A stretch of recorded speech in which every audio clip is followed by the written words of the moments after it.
Guko thuthuria wa kiria giacungireirie mutino wa Mututhuko wa Gasi mwena wa Mradi Embakasi ya Ithuiro ugithiaga na mbere Kiroko tene Umuthi. Ruhonge rwa uthuthuria rwa DCI na Maabithaa a Borithi Nimaikitie Ngono Ekuirwo ana a mutino uyu guko Ekuirwo munene ari Derek Kimathi na arunake David Ongera, Joseph Makau na Miriam Kiroko othe magikio Igoti-ini muthenya wa Umuthi.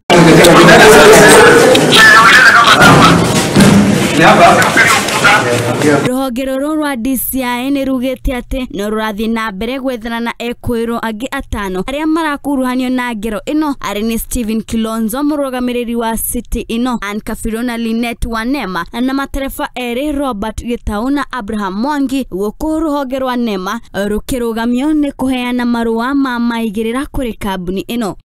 So the role that they played in this instance is licensing. Is it true that the licensing happened in 2022? Have you investigated any other role that was played after 2022 to date by the public servants?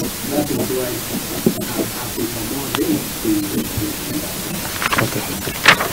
I want to ask you a more specific question on your paragraph 6.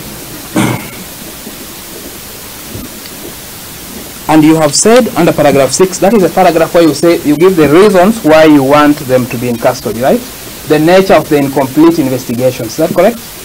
Gukinyio riu andu atandatu nio matete mioyo yao guku angi mugwanja mari hatikaini ya urigitani na angi magithiaga na mbere na urigiti guku kihoto gigithiaga na mbere gwethwo. No